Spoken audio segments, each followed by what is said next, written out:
It was a physical hunger that quickened the spiritual hunger of the prodigal son, because he realized sons of the father don't hunger for physical foods.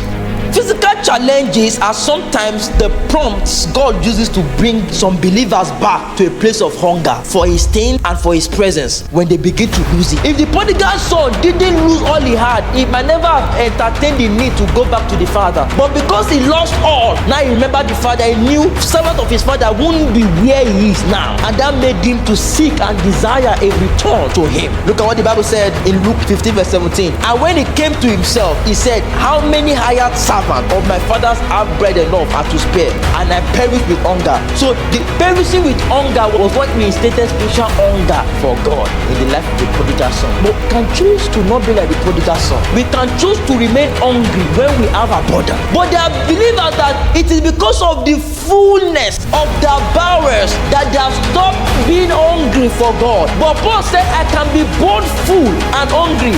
I can be both full in the body, full in my bowels, yet my spirit is longing for God. I can be both full in my spirit, yet my spirit is still longing. Because again, there are some of us who stop longing because we got a measure of 1,000 cubits measured unto us. We tasted a dimension of God that brought about a manifestation, and we built a castle there. We stopped there. Meanwhile, that fullness is what should make you hunger for more.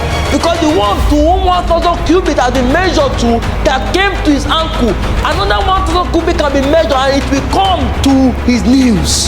If it is measured again, it can come to his loins until it becomes overflow.